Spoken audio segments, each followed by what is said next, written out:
All right, now there's 21 of us, so that looks pretty good. So let's go ahead and get started today. Welcome to drawing.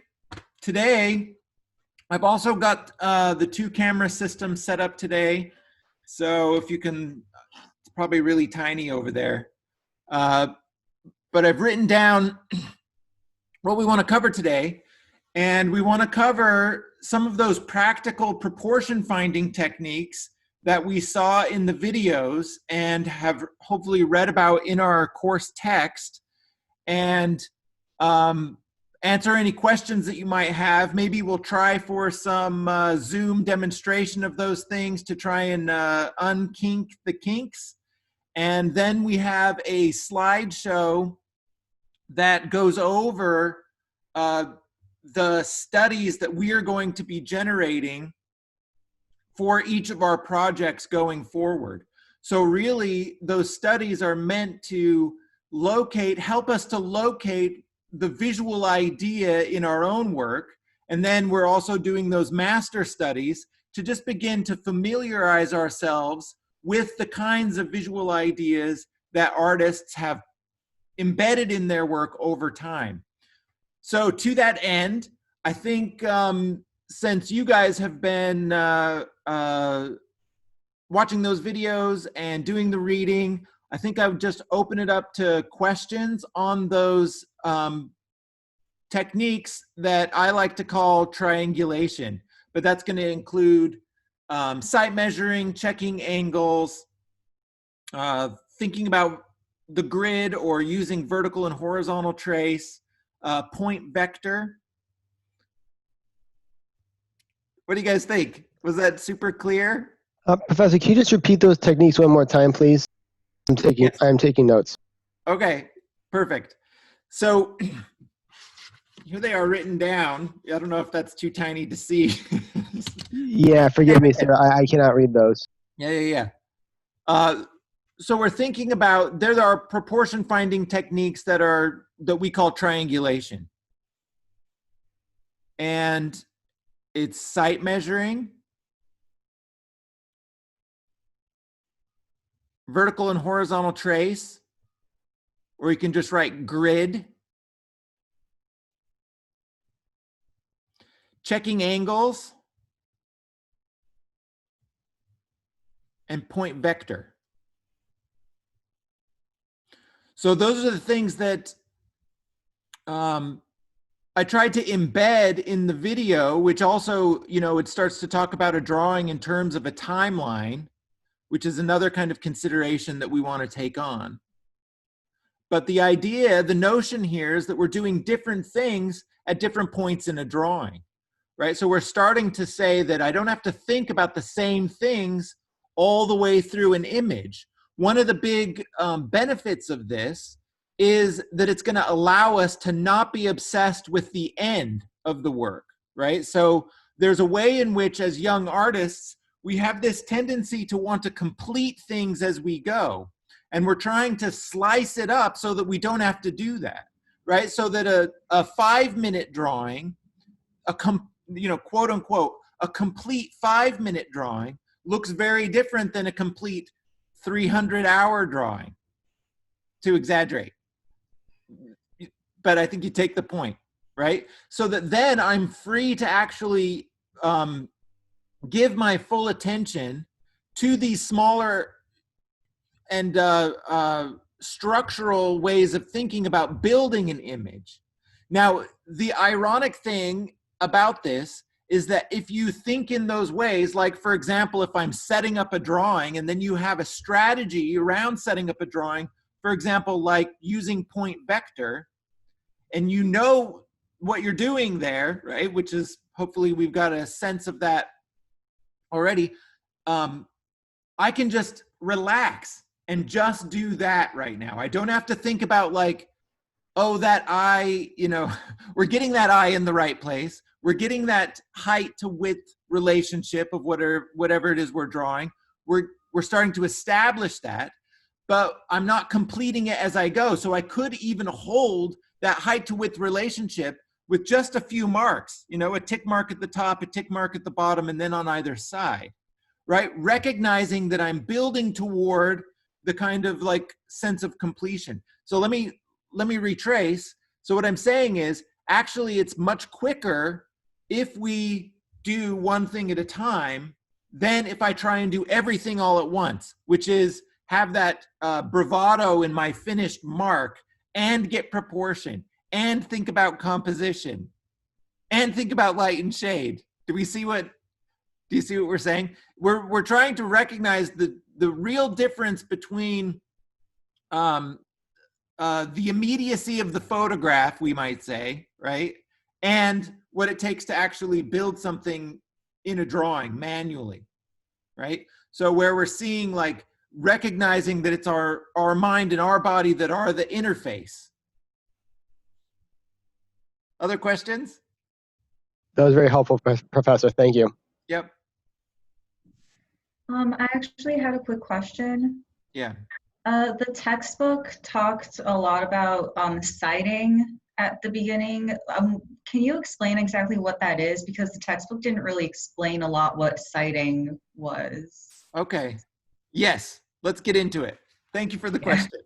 I'm realizing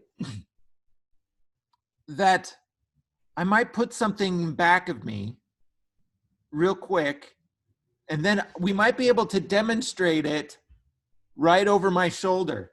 So let me go grab a visible object I can stash in my messy studio. Can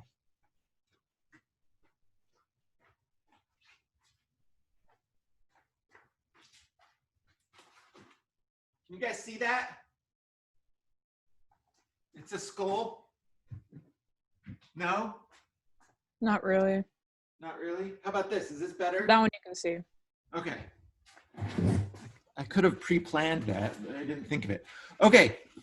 So what we're doing with citing is we're making a visual comparison between one object in our visual field, like this planes of the head man, right? And then something else in the visual field, like, for example, maybe the width of the wood-burning stove, right? So we're thinking about the relationship of one measurement in the visual field to another. Do we see what I'm saying? It could be the width of the planes of the head man against the height of the planes of the head man, right? It could be, let me grab a viewfinder. It could,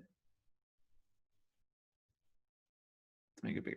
It could be the height of the planes of the head man against the overall width of the composition. Do we see how useful that way of thinking starts to be? Right? Now, what we're not doing is finding that height and then transcribing it, right, the visual height over to my paper. I'm just remembering the relationship. So let's go over some of the procedure. So what I want to do is I want to take some straight object like my pencil, and then I'm going to put the top of my pencil just visually at the top of the object I'm wanting to measure, right? Then I'm going to use my hand and I'm going to just cross over. I'm trying to see this visually instead of actually doing it. Cross over whatever else I'm measuring. So now I'm trying to put it tip of pencil at the top of planes of the head man. My finger at the bottom of his chin, right? That's my visual measurement. Then I take that and then I'll go up, right? Maybe I'm going to measure the chimney. And it's like 1, 2, 3. Do you see whatever? It's kind of awkward in that shot, but does that make sense? So then I remember, and let's go to the paper. So just look over. So I remember that one measurement was planes of the head man. Can you guys see that at all? Or is that garbage? The paper, no. When you were doing with the thing with the head, yes, we could see that. Let's make that darker. Can you see those marks now? Yeah. A little bit. Okay. We'll work on this system. So that would be my. It's a little far away. If you like zoom in closer, it might be a little bit easier. Not to interrupt, Professor.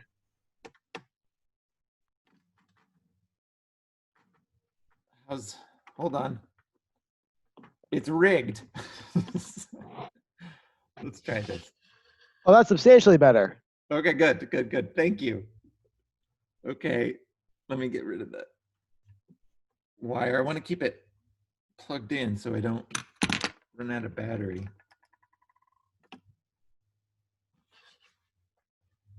Okay, so there's our measurement, right? So it's just, what did we say? That was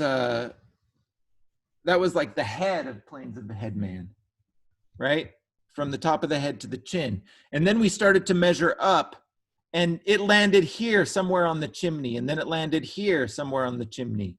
And at a certain point, it hit the angle of the back wall meeting the ceiling, right? And so I could, if it was 2 up, then I would put that angle there. Does that make sense for site measuring and what we're doing?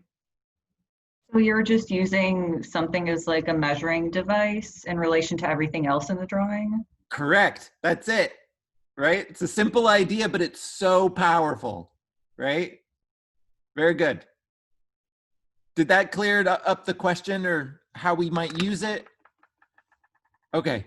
I see some thumbs up in there. That's good. Excellent. Next question. What do we think? That worked out great, guys. Who else has a question about these approaches? And now if you go back and like, you don't have to, but if you just think back into the way I was trying to demonstrate this in the videos, right? I keep like alluding to it. There's a way in which it's like, we kind of need all these things to happen at once. You know, it's like the videos, this discussion on Zoom, and the reading. So just if you've got a question, I guarantee someone else has the same question, and let's just keep working through it. I actually have another question, if Yes. you don't mind. So in your video, you said that triangulation is using known information to help locate unknown things. So what exactly is the difference between sighting and triangulation? Oh, okay. So I use triangulation to talk about a whole bunch of things. So when I say triangulation, like use triangulation in your drawing, I'm saying use grid method of using vertical and horizontal trace, and use site measuring, and use point vector, right? Use triangulating your values. Now, what does that mean? If I think about my value scale in terms of like maybe, let's make it simple, 3 steps, right? A light, a middle, and a dark. If I want to figure out what any particular value is, then I want to compare it with at least 2 other values, right? Something that's lighter than it and something that's darker than it. So that's also triangulation, right? So in the end, I'm just using that. I like that term triangulation, but it means all of those things for me. And so to simplify it, I'm using known information to find unknown information. So it's this process of drawing that's built on relationship. It's built on revision. Do you see what we're saying? In Yeah, the end, we want the drawing, everything in the drawing has to relate to everything else, right? And we don't want to use just one way. This is really important. We don't want to use just one way to build the drawing, because each of these systems, if we think of them like that, each of them have their strength and their weakness, and we as a maker have our like habits, tendencies, our familiarity with these systems, right? So it's like I want to use one system against another so that then the drawing becomes self-checking, right? Now there's another thing that we want to, that's very important in why we want to shift our thinking from system to system throughout a drawing, and that is, I don't want to become over invested in any one way of thinking or seeing, right? So it helps me to kind of look at my drawing as if it was someone else's work, right? So I like to have the idea of like, it's like I'm different than the me of 5 minutes ago, you know? And so I'm in collaboration with that other person, but I don't have to that person is not a trustworthy, they're not trustworthy. They could be lying to me, or they could just be like failing at whatever they were trying to do. So I want to work with myself to improve the drawing rather than always trying to protect that earlier me. But that earlier me was making decisions with less information, right? So it's like, I'm not going to carry those decisions that were made with the least amount of information all the way to the end of the drawing, right? So it's like that, again, it's this notion of building the image, right? Where the later thinking revises that earlier thinking. Now, if it's good stuff that you did in the beginning, we keep it, right? So does that make sense? Was that a long answer for a good question? Other questions?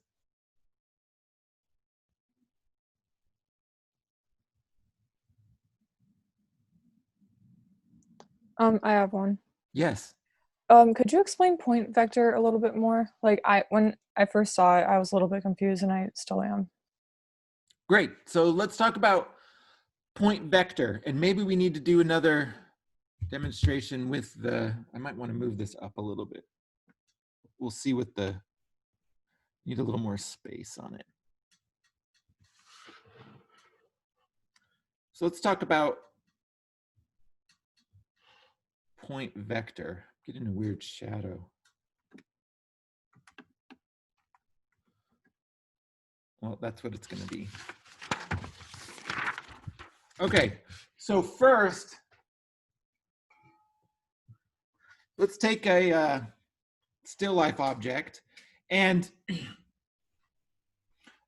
I haven't asked you to do this until right now, but I highly recommend that you find some still life objects that maybe are just in your recycling, right? Like old bottles, whatever kind of containers. I've got a whole box of them.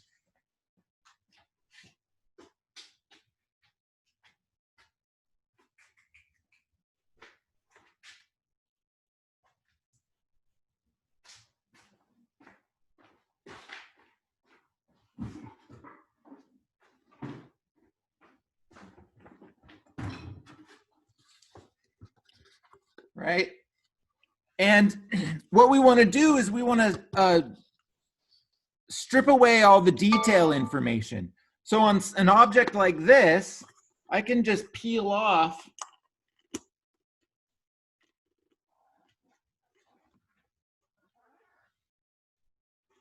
the print. Try not to cut myself. Right, to take off that label, and then I've got something that just is the form. This one's transparent, which is a good thing to get into, but let's avoid transparency for now. So in this case, I would go and I would spray paint it, you know, one solid tone. So this is a nice middle gray, but we want to have a range. So here's painted black, just a can, painted black. And get a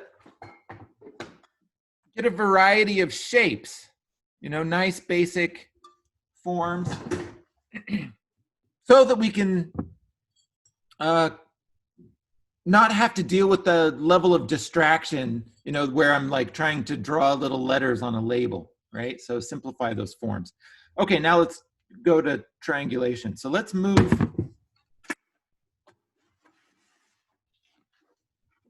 this. We'll build just a very quick, well, I think this is going to work too, maybe. Still life. We'll put it over here by Lord Ganesh.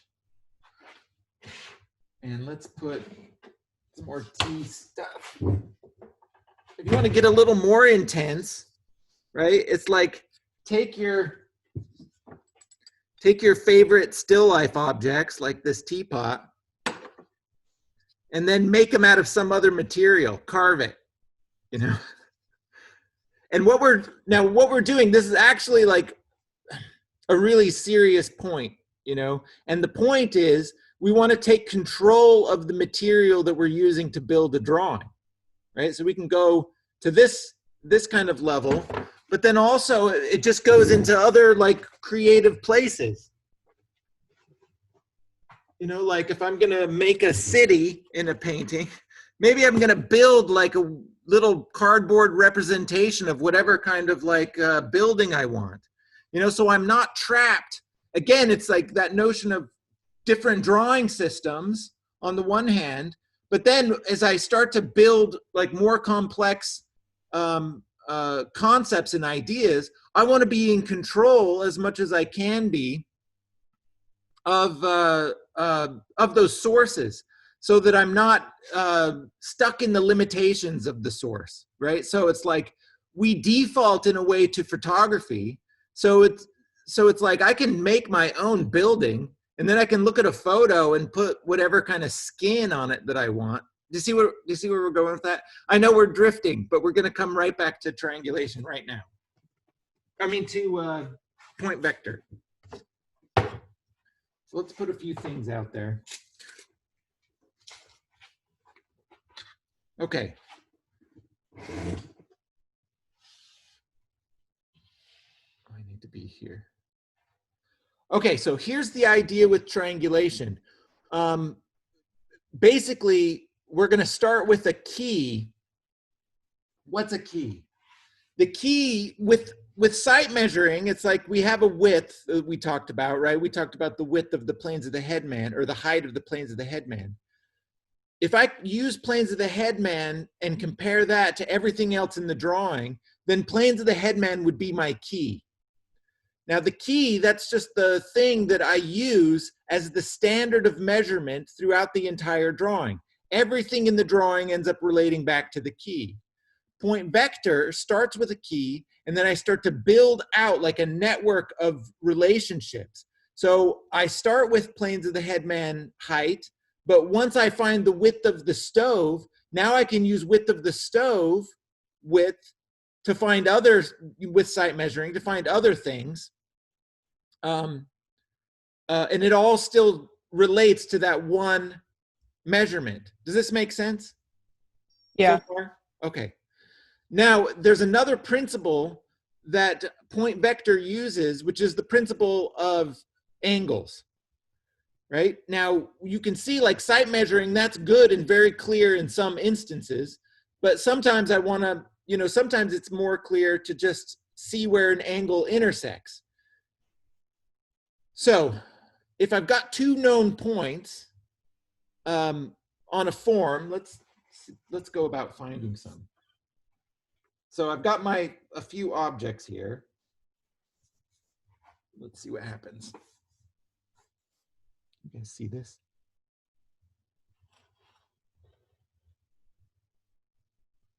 I'll try and draw dark. I wonder if I've got a charcoal pencil. That'll be darker. Okay. So I've got my objects here. And I'm going to start with a key.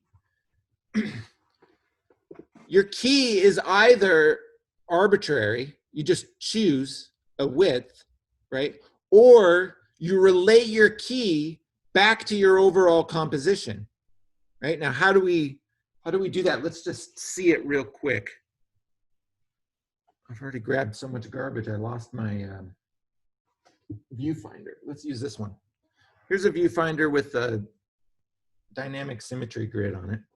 But if I hold up my viewfinder and then I relate this first measurement to my overall width or my overall height, then I'm relating my key back to the whole, which means if that's an accurate measurement and I stick with that measurement, then when I draw my entire drawing, it's all going to fit. Does that make sense? Right? What's another way to kind of make sure that I'm going to get my overall composition? Well, I could do just a very quick little thumbnail sketch and then transfer some of those major shapes to my paper. That's also a fantastic way to get it. A little of both, right, is also good. Okay, so let's go back to it. So we've got our key, the first two marks there.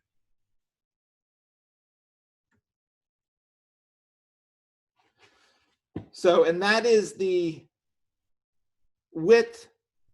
I'm going to go from, I don't know what you guys can see, but I'm going to go from the edge of the handle. So that's one point to this other side of the teapot. That's my second point. Then I'm going to use an angle and start to just find other things. Now, here's the thing about checking angles. We'll draw this on here too. When I'm checking an angle, I want to think about the clock face, right? And I just want to think about the clock face. So this is kind of like a blind contour level of connection with my subject. So I'm going to put my pencil on that point, and I'm going to put my eyes on the same point. So we want those points to be clear and easy to remember. So it's like where things cross, you know, like one object crossing in front of another. The edge of the handle as it touches the teapot, which is the point that I've got.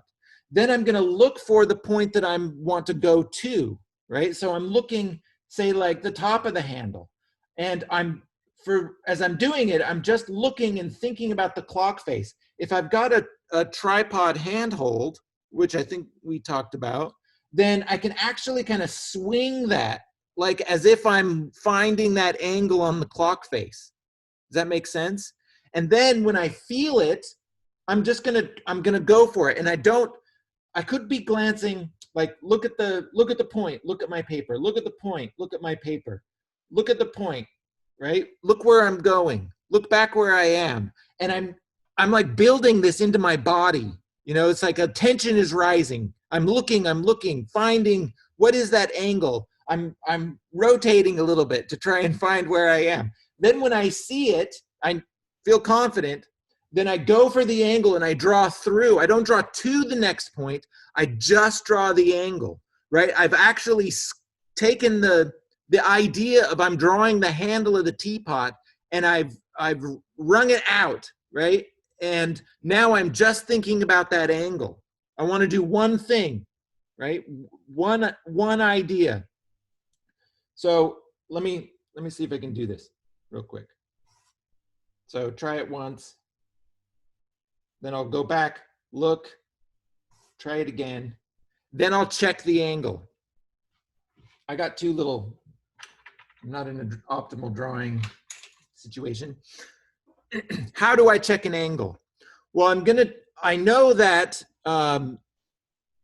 vertical in my still life or in my visual field equals vertical on my page, right? So I can find angles off of the vertical and the horizontal, right? So what I want to do is, in this case, my angle is close to the vertical. So I'm going to find it off of the horizontal just because that's more clear. And the way that I do that is I'll just hold up my horizontal. It just wants to be a true horizontal. And then I'm going to take my pencil and I'm going to just move it around until I find the angle. And then I very carefully don't move that. And then I can just transfer that angle down to my paper, right? And the second angle feels a little bit better to me.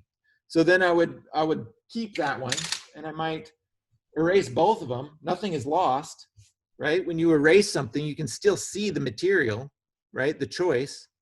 So use it often. Now I feel pretty good about that angle, but what I don't have is the height, right? Because I wasn't thinking about that at that time. I was just thinking about the angle. So I'm going to use the other point that I know, which was the other point of my key, right?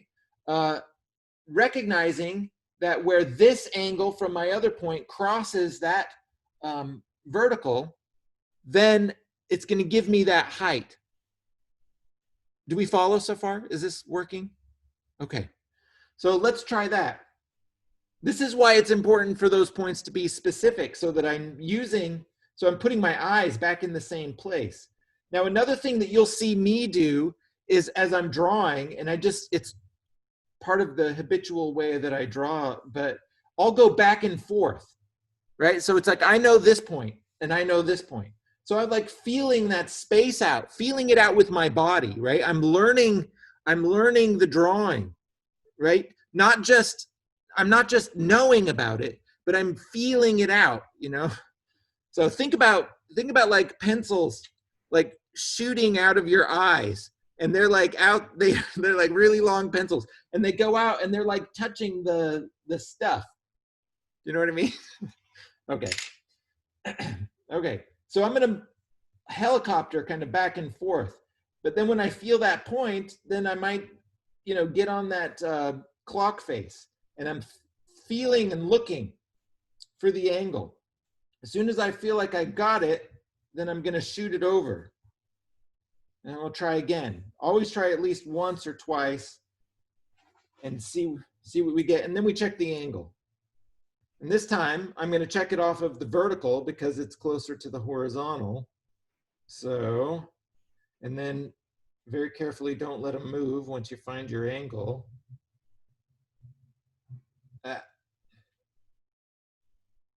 And then vertical is vertical. And it seems pretty good. So I feel like that I want that to be the height of my handle. Now we can use a different system, sight measuring, and we can check that back against the key. So let's do that, right? When I'm sight measuring, I want to lock my elbow because I don't want to do this because that changes the visual measurement, the visual height of whatever it is I'm looking at. So I want to lock my elbow, top of the handle, bottom of the handle. And I'm just going to compare that against the width of my pot, and I get 1, basically just over 2. It's not perfect, right? It's not always going to be a perfect relationship. I'm just remembering the ratio, right? It's visual. I don't even have to know that it's like, oh, it's 2 1/4. That doesn't matter, right? It's 2 and exactly how much it needs to be visually, right? So let's go and take a look at what I've got. And I've got 1, 2, and I feel really good about that. That's triangulation. I always say triangulation. That's point vector. You'll see that my habit is, it's all triangulation to me, right? But it's different things, and I'm working those systems against one another. Did that make sense? It did, because I was confused on going off like the points you already found. So like if you went from like the top of the handle, could you like find a different distance from using that as a starting point? Say that again. So like, you know how you marked off like the bottom of the handle and the top of the handle and the one that you did just now? Yes. You could could you use the top of the handle to like find other points, like use that as a starting point instead of the other ones? Yes. Okay. So I think there's 2 answers to your one question. So number 1, the answer is you can put your key anywhere, right? And we want to choose something that's not too big, because when they're really far apart, then angles, this is what's bad about angles, right? And point vector is that if I'm doing anything that's at a distance, if I get that angle just a fraction off, then as it goes further out, then I compound the error, right? So I want to do something in my composition that's not too big, but then also not too small, because that's just super annoying to put construction lines in it. Does that make sense? So a comfortable middle, but it can be anything. And I would suggest that you put a key around a focal point in your image. So it's like, I'm going to be spending more time and energy around that area of a drawing. So let's choose something that's important to us visually. Does that make sense? Yeah. Yeah. So that way I can build, you know, I'm building the focal point right into the approach that I'm taking to the drawing. Do you see what I'm saying? Right. And it's such an important thing, because one thing that can happen is like, we do these studies. We're going to talk about that in a minute, but we do these studies and we get these great visual ideas, and then we get into the difficulty of the drawing, and it's like the difficulty overwhelms that initial intention, right? And that's going to happen, right? So if I can begin to think about ways of working that actually are reinforcing my initial intentions, then it's like you are down the road, if that makes sense. Did that answer your question? Awesome. Yeah, it did. Okay, now here's the second answer, right? First answer is you can put that key anywhere, right? And make it functional. That was the answer on that. The second answer is, as I build the network of relationships out, then I can use, so now we found, I feel pretty good about this top point, you know, for the top of the handle. That's a new point. I can use angles off of that point to help me build the relationship and extend that triangulated network out. Does that make sense? Yeah, it does. Thank you. Okay. I think you were asking the first, but the second is also important. Other questions on the point vector? And hopefully, right, think back to those videos, right, where it's like you see the whole process kind of moving forward. So it could be useful to go back and even review some of that if you're still, you know, sometimes it's like this explanation I think is actually much better than the explanation I put in the videos, but I start to weep as I make those. So other questions? Are we good? Are we good to move to the slideshow? I'm getting some thumbs up. Okay, let's do it. All right.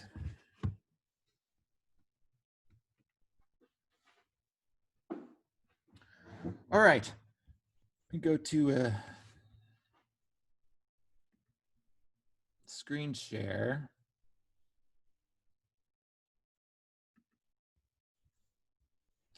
And I'll just do desktop because we're going to bounce back and forth. All right, so the visual idea.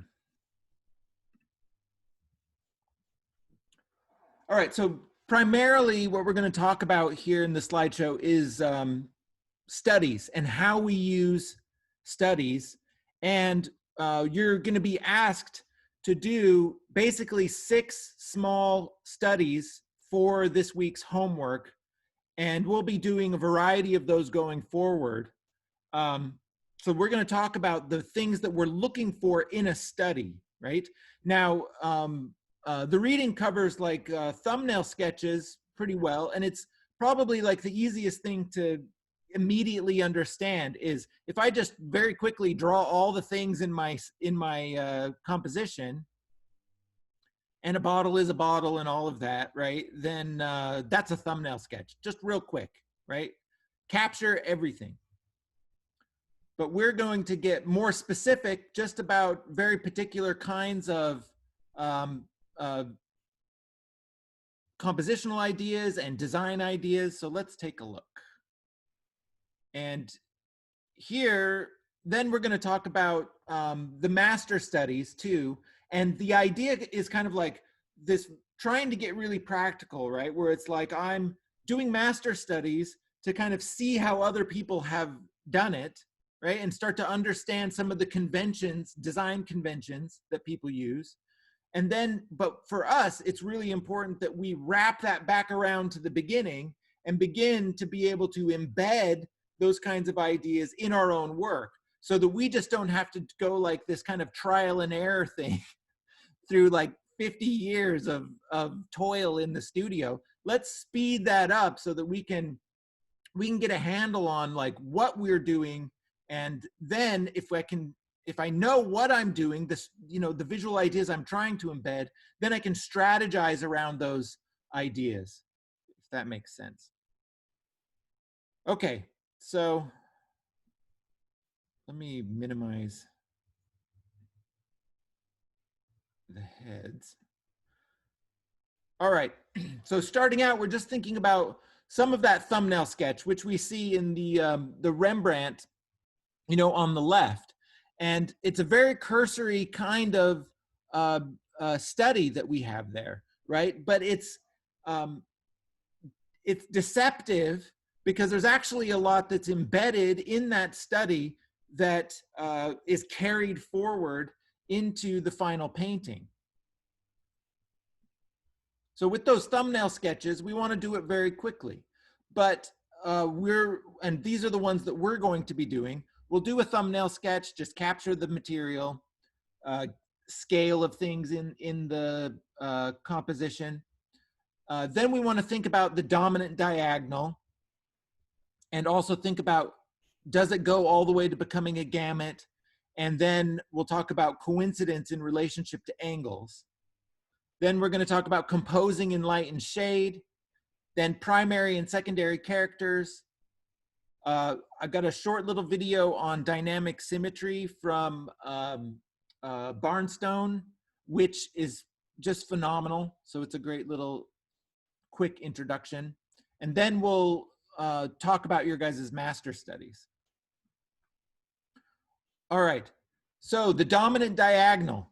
Dominant diagonal is just what it sounds like. It's like the major diagonal in the work. So I've kind of proposed, you know, that raised arm starts to make the dominant diagonal in the Rembrandt. But, and this is what coincidence means, there's a curious kind of phenomenon that you'll find in painting and design where we get things lining up on one angle. So notice how this guy's chin is lining right up with this arm, and then that hand is just about lining up, right? So that's what we call coincidence, right? It is those coincidences that build a pattern of relationship into a composition that create the dominant diagonal itself, right? And now, what's gamut? Gamut when it's used when talking about angles, an angle gamut, it's talking about a limited number of angles in the overall composition, right? So this Rembrandt has gamut. And let's go to Photoshop. Where are you, Photoshop? Where we see the Plastov, which we could talk about, but we're going to go talk about the Rembrandt. Right, okay, so here we have our angle, but if I just grab the move tool and I start to move that same angle around, and I'm just looking, right? I'm just studying this master painting, and it's a proposition. It's like, oh, there's that's an angle. I think it might be it's definitely, I think, the dominant diagonal, but I also think it might be the gamuts, but I have to look. So, oh, I find it here on the pillow. It's actually exactly the same angle, which is always, I don't know why, it just blows my mind every time I see it. Let's keep looking, right? We're just studying the thing, showing up there. And we also get a little bit of coincidence here, where we get these slippers just off that angle. But that slipper is also on, again, the very same angle. Let's keep looking. These are kind of lining up pretty close. Not quite, maybe. This fold of cloth and then the other fold of cloth down there, they line up pretty good. Let's see, where else do we see it? Oh, we see it on the shadow side there, right? That angle is the very same angle. This wing of the angel, or is it a carving on the bed? Whatever it is.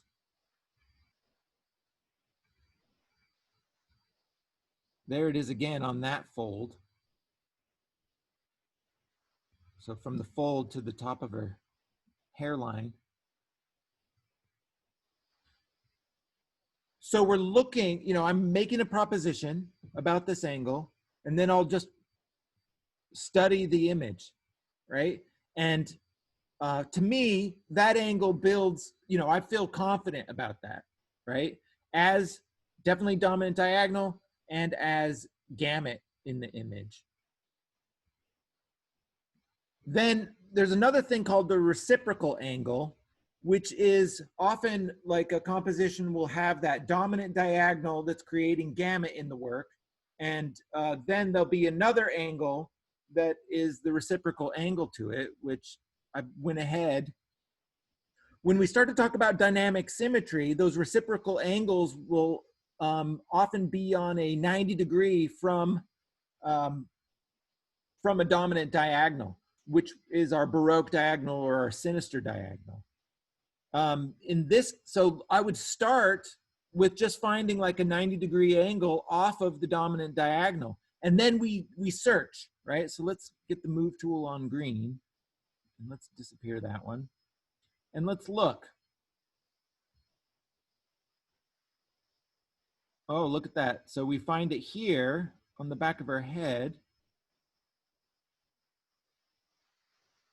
But I'm not,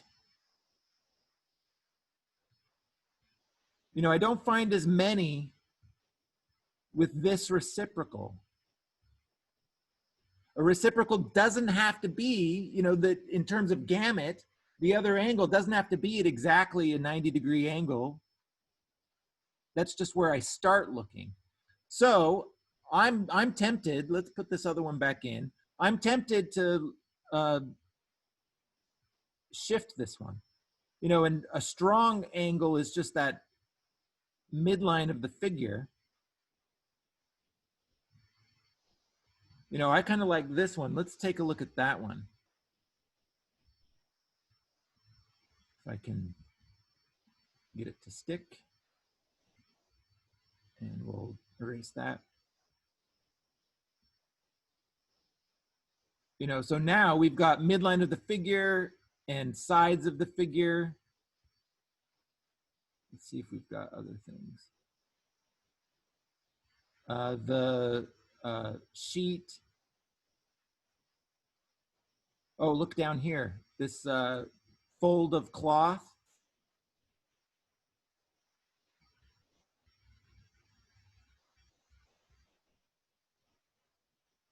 The arm of the angel again.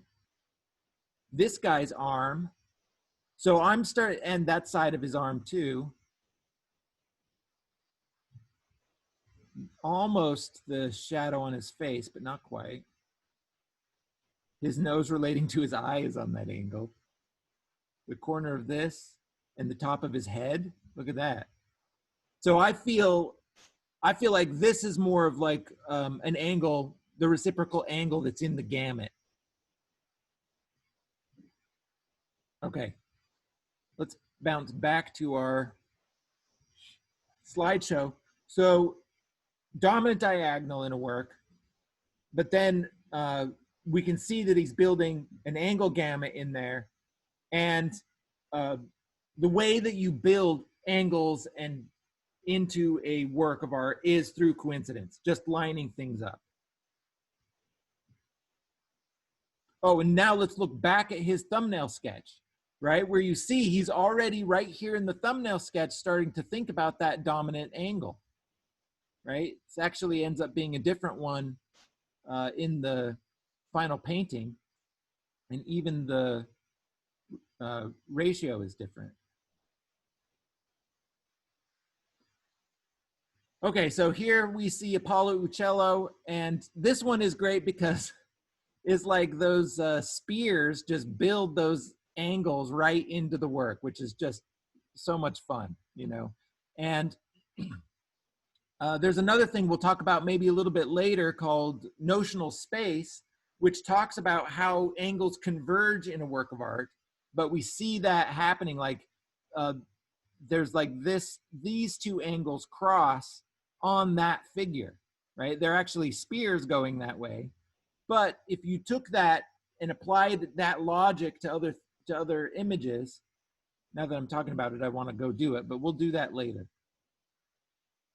So another thing that gets built in, I think it's in the next slide, is the way that those angles start to build in rhythm and movement into a work of art, right? And so here in this Daneka piece, right, we're getting that kind of rhythm and movement. Here, they're doing it with the figure grouping, these little chunks of figures as they move across the image.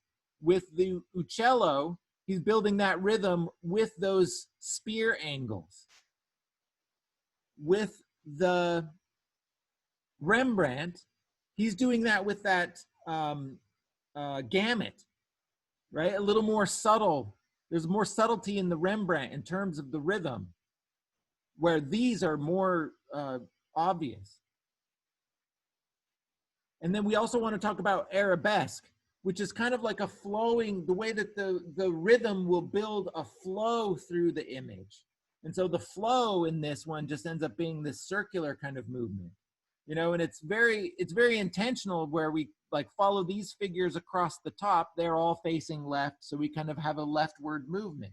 And then we get that support structure of the bridge, you know, just cropping right at the edge of the picture plane. And then this guy, he's lined up with that support structure of the bridge, but he's facing forward. And then these guys are like a 3/4. And then these guys are, you know, almost the true profile. And then these guys are 3/4 in the other direction. So we get this arcing feel, right, in the image. And then their weapons, like, literally point straight back to the beginning of if you want to say that's the beginning. You can start at any point. It's a circle, right? Doesn't matter where you start. So that's kind of like an arabesque movement. All right. So number 3, composing in light and shade. Here we have another Rembrandt. And we can see he's using light moments in the image to create the focal point. But if I just think about the light areas in this painting, then I get this flow through the image, right? So the light itself is a compositional movement in this work of art. And we can see it here. We've done a study that's broken down the image into a 3-value structure, right? Which is a good way to see, you know, if there is like, and get a hold of composing in light and shade in your own work, right? So what's happening is in a painting where there's like a full range of value, we see that a lot of the values actually, if I squint down and I just limit it to 3 values, then things collapse into these larger kind of zones, you know, where we get like this stuff. I mean, there's little information back there, but almost nothing. This guy, he's all in shadow, and he just, if I squint at all, then he just disappears into that background. You know, these figures pop out into this kind of triangle in the front, you know, and then we get this other stabbing triangle from the upper left. So what we see here is we see an artist who is thinking very explicitly about designing in light and shade. And then here we're doing the study where we're trying to understand that and pull that information out. By, how did we do it? We limited it to a 3-value, 3 values. Everything has to be in just 3 values. And then it becomes very clear what the value structure is doing. So there's that 3 value, oops, sorry. I'll try not to do that again.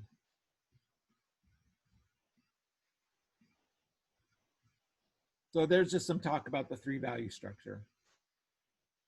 Gray and dark areas are in close value, and the light values are arranged. Oh, that's in there to remind me to say this. When you're composing with light and shade, the big strategy is to condense to, in this case, the darkest darks and the middle dark are closer together than the lightest light. That makes the lightest light an area of emphasis. Then you can really design with it. if that makes sense, right? But you can do it in another, like I could condense my middle values with my light values and then make my dark values those moments of greater contrast. And there, because it's greater contrast, then you get a greater compositional movement. Okay, number 4, primary and secondary characters.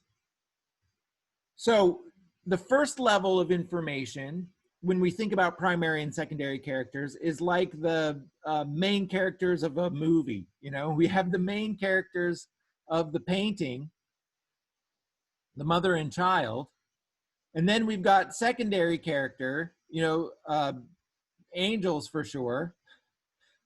One thing is angels are secondary just by the fact that there's so many of them that anonymizes them, but then also they are attached to like a category in the way that mother and child, it's like the only mother and child represented. If there were like 50 mothers and children in this image, then they would become a category and they would potentially be secondary characters just by their inclusion in a larger group, right?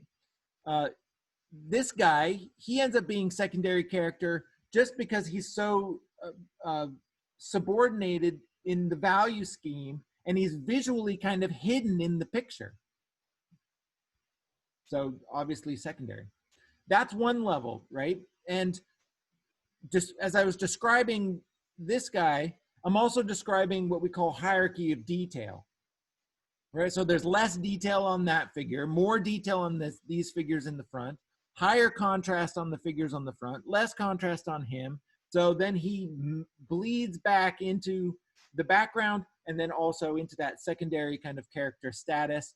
But we also want to think about just that hierarchy of detail in primary and secondary characters and expand our notion of what a character is, right? So it's like even just the space itself is kind of like a secondary character. Or look at this, like whatever that is. Sometimes I think it's like a fire, but some hay, I don't know what that is. But these objects down here, right? The kind of like woodworking tools that are in the background, you know, those things add to the narrative, but they're embedded. And also we can think about primary and secondary characters in terms of some of these visual ideas that we've talked about, where you can bring your composition in light and shade to be the main kind of, you know, main character in your work of art.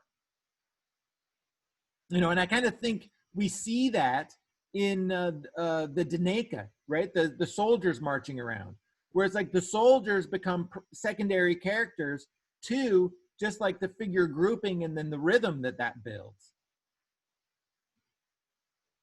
And here we have it broken down, you know, and so here we've actually even designated like, okay, we think this area is like number 1, baby is number 2, angels number 3, guy in the background number 4. Now, why is guy in the background more important than this area, right? Well, there's actually a figure back there, and I'm as a viewer, I'm going to be like, oh, there I discover a person. Oh, what's he doing back there? Where over here, it's just like, it's kind of like establishing the space, you know, but there's not any information in there that drives the narrative forward beyond just creating a kind of ambiance. You know, it's a dark room.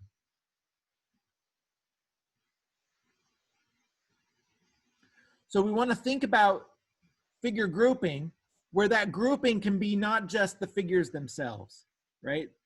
This guy is grouping with the background. You know, all those angels are grouping together. It's kind of like all figures. All these objects start to group. But we think about that as major area division or divisions of the picture plane. You know, and we can see in this Plasov, they're using those trees, right, to really divide up the picture plane into those major area divisions. And then those figures end up being like almost like camouflaged and hidden in those sections. And as we look longer, then we start to find, you know, even more figures.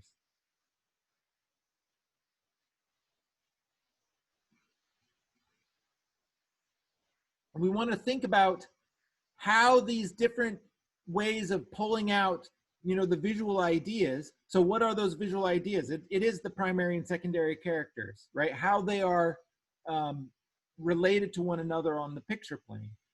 That composing in light and shade, right? But we can see how these two things are working together. So it's like composing in light and shade is helping us create that area of greater contrast on our main character. In this case, our main character is a person, but it's not always a person. Sometimes it's just a visual idea. All right, and now we're to the whirling squares in Myron Barnstone. Let me pull your faces back up. Are there questions? How are we doing with this? It's all clear, right? And hopefully what I've tried to show in this slideshow is what those studies that you might do might look like, right? So it's not that we are going to be drawing, let's go back for a second. It's not that we would need to draw every detail every time. That's going to take way too much time. You're going to spend hundreds of hours on your studies. But we want to simplify it down. So if I'm doing like composing in light and shade, it's 3 value structure with like, I don't know, you can count them. It's less than 20 shapes, right? The detail is all wiped away. There's no facial features. There's even no baby in the bassinet. You know, it's just like those larger shapes. This hierarchy of detail that we have is a good way to start to think about just those larger divisions of the picture plane. So I can start by just dividing my picture plane into 7 shapes, let's say, right? Just those 7 shapes are going to be my major area divisions. That's a study, right? And then I could transfer that study to my larger drawing, and then I save so much time, right? It gets that idea that I was working with, like it's right there on the page in construction lines. And then as I'm working and thinking about other things, it's always kind of there. And I can, as I'm developing the image, I come back to it and be like, oh yeah, I had this idea about these secondary characters bleeding back into the background. And then I can just work on that, you know, and bring that, those ideas, those visual ideas, and reinforce them in the work. All right, let's watch the Myron Barnstone.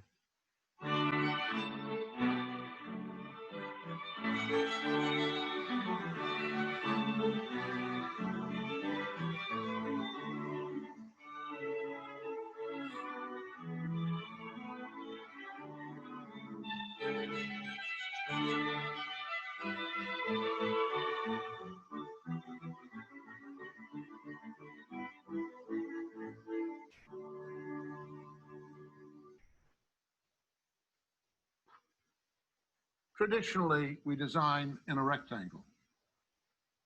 And that rectangle has a subterranean geometry. It has its own ordered relationships. First of all, we have a pair of vertical lines and a pair of horizontal lines, and where they intersect, we're going to call those eyes. Those are implicit. So those eyes relate to one another horizontally and vertically, and on the diagonal, they divide this in half. And if we divide this horizontally to establish an echo of that, and vertically to echo this, all of these rectangles have the same proportion as the mother. Any rectangle that has the same angle of a diagonal is the same proportion. So if this measures 1 by 1.5, which would be a 1.5 rectangle, these measure 1 by 1.5 as well. And if I continue breaking them down, they will continue to divide accordingly. So any rectangle that shares the same diagonal will have the same proportions, meaning that the shorter will divide into the longer the same number of times. There's a system of design called the golden section, in which we have golden sections, series rectangles, and we have root rectangles. I'm going to show you one. In the 7th lecture, we will discuss it at length, and in the 9th lecture, we will carry on even further. But it consists initially of taking a square finding the half and swinging that down with a compass and establishing a rectangle that has the proportions of just about the whole of nature inherent in it. I don't know that I'm going to draw everything slightly distorted because I want to stay out of your way so you can see what I'm doing. These calipers are calibrated on the ratio of the whirling squares. And if I open this up this way, that pretty much does, did I do something wrong? That pretty much gives us the square and the ratio. Do you see it? If I take the diagonal of that and I intersect it at 90 degrees from a corner, and I bring that vertical down at that square, because that will give us that division again. There it is. All the bones in my hand are based on that ratio, and the rest of nature is. So what you have to understand is that early man, presumably, I wasn't there. Old I am, but not that old. Early man must have sat in his unheated cave, lacking air condition or room service, with meteorites pounding the earth, earthquakes stirring up all kinds of havoc, wondering who was running the show. And he had to placate this someone or group of somebodies, these gods on some hill someplace. So he examined everything in nature. Everything he could get his hands on, he measured. And what he discovered was there was a racial proportion in forming everything in nature. And he assumed, presumably, that he'd decoded the language of his gods. Needing the cooperation. All right. I love that Myron Barnstone. He's so angry. It's like this contained kind of anger. I love that. Also, in terms of resources, he'd be a great one to look up. He has really great videos. Some other resources related to dynamic symmetry is, I'll put it in the small one so you can see it. The Elements of Dynamic Symmetry by Jay Hambridge, who he really was like one of the first, he was an art historian, but really did a lot of studies and started to like discover these like, you know, design kind of, I don't know, tendencies that people have, you know, like re-uncovered it. Okay. I think that's it for us. Oh, and hopefully you did the reading. This is, you know, that golden mean, it gets talked about in the book. Now, let's talk about, since I'm drifting a little bit, let's talk about how would we use that dynamic symmetry in our studies. I think that certainly it's like you can stick like a whole dynamic symmetry grid onto, you know, an image, but in terms of how we might start to begin to use it, because that goes down a kind of rabbit hole of design, which I want you to know that it's there, but it's not something that you have to devote all of your time and energy to. These other ways of thinking about design are also excellent ways, right? So none of these are like the panacea, right? But I do want you to start to begin to like touch on them. So how we'll touch on the dynamic symmetry is, at least when you do a dynamic symmetry study for one of your works, at least I want you to use a dominant diagonal and a reciprocal, right? So can you guys can't even see this. I'm drawing it in the, let me flip the page.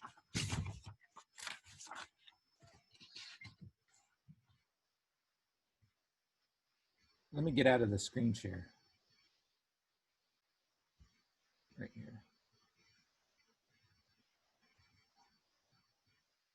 So he went over it pretty quickly, but if you have a square, and we'll do a root 2, instead of, well, let's do the golden mean, since that's the one he did. And first, it starts off with the square, and then he found the center of the square. And then you use a compass, and you swing it down.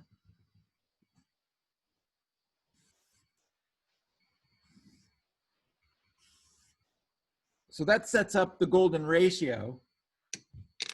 But when we're talking about dynamic symmetry, we're starting with a rectangle.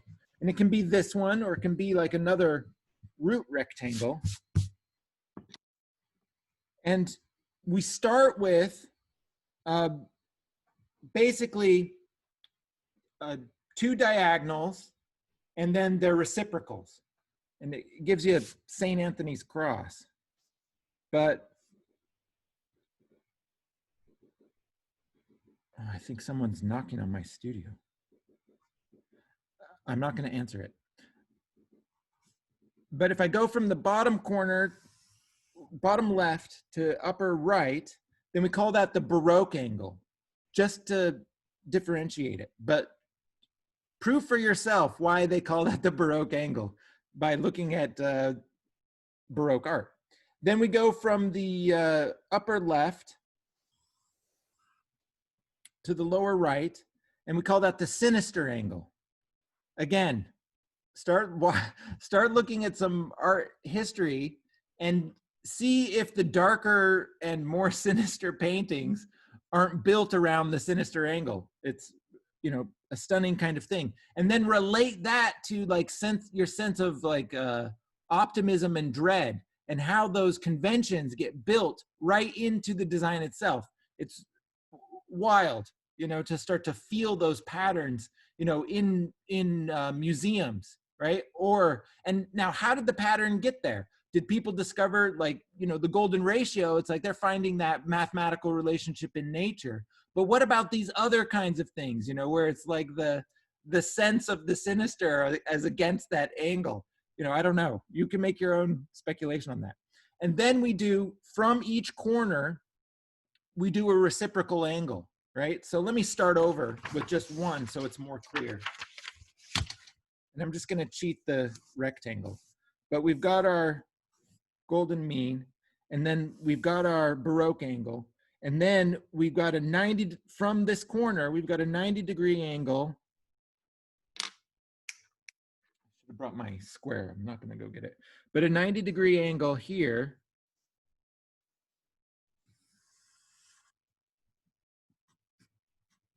gives me my Baroque angle, and it's reciprocal. If I stack all of those, you know, there's one here, there's also one here, and then there's this, and then there's one there, and then there's one there, which gives us St. Anthony's cross.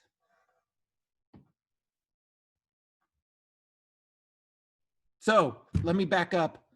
When you're starting your own compositions, start with a dominant diagonal and one reciprocal.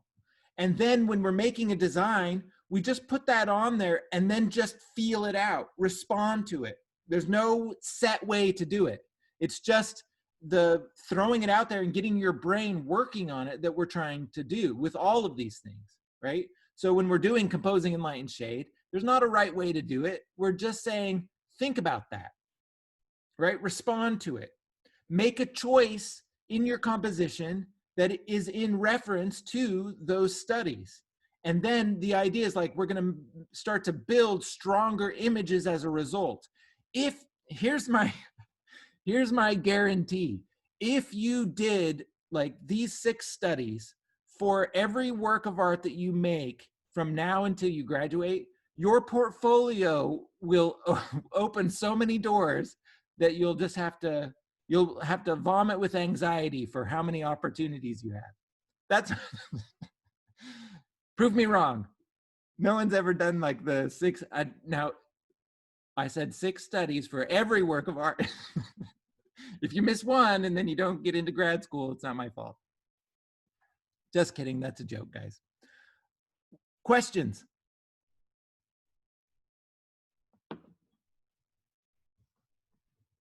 As Myron Barnstone would say, do you see it? You'll watch his videos. He repeats that over and over. No questions.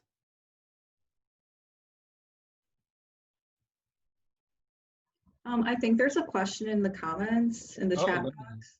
Thank you. Let's check. Oh, there's a bunch. There's a couple of things. Sydney says, try pinning the video. What does that mean, Sydney? Oh, Oh, it was from the sorry. It was from the when we were trying to see the drawing up close earlier in class. Oh. So you're talking about something I can do in Zoom? Yeah. I'll have to figure out what that means. That's not a function that I'm aware of, but I'm Don't going do to it, we find it do. out for next time. You don't have to pin it, we do. Oh, It's not you, it's okay. us. Oh, okay, good. I'll still research it and figure out what that means.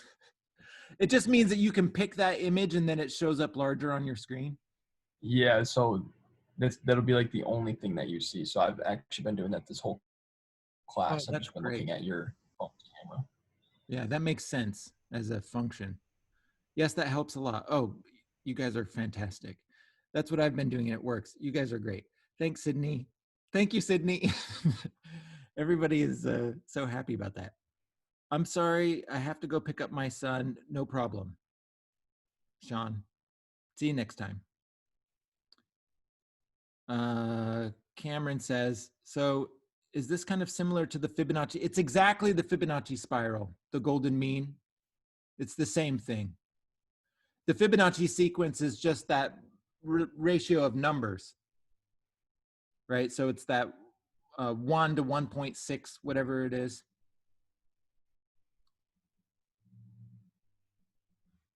For golden ratio, but we can, in composition, it's like there's some standard kind of rectangles. The 4x6 is a 1.5 a 1.5 rectangle.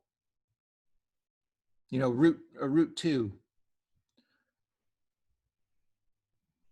What's that? This cinema is at a certain kind of. I think it's a root 5, but I would want to check. And some of this stuff is just kind of like the conventions of design. I think we kind of covered that. And they're not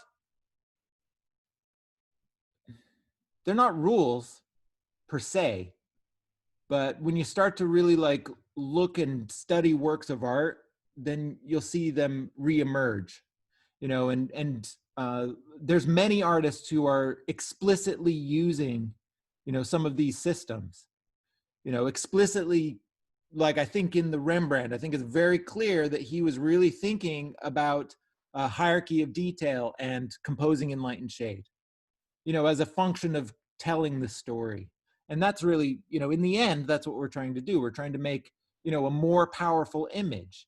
And why are we communicating in images? Because they have a power that's outside of language, right? So in a way, it's like when we talk about that Rembrandt, we can talk about the narrative level where we can describe like the point in the story that's being told, right? But that doesn't give us the sense, the feeling that the image creates in us, right? And so it's like what we're trying to do here is we're trying to understand and see that that's a very intentional kind of thing that artists are doing. Okay, other questions?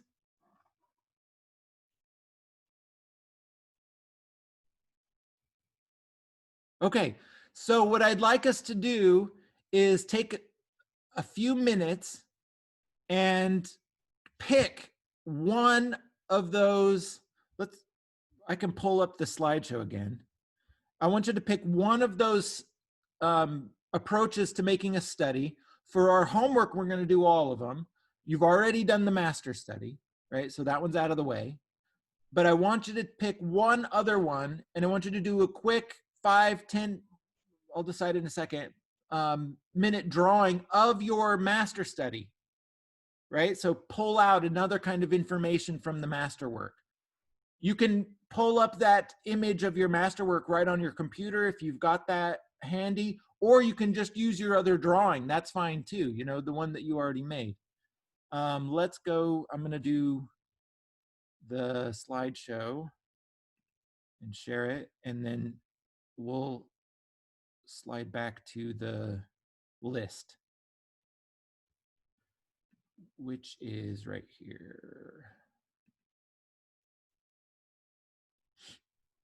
Okay, don't do a thumbnail sketch, but it's going to be dominant diagonal, composing in light and shade, primary and secondary characters, which is hierarchy of detail or major area divisions. Let's skip dynamic symmetry. And let's do, so that's it. So one of those three, dynamic, dominant diagonal, composing light and shade, primary and secondary. And we'll take 5 minutes, starting now.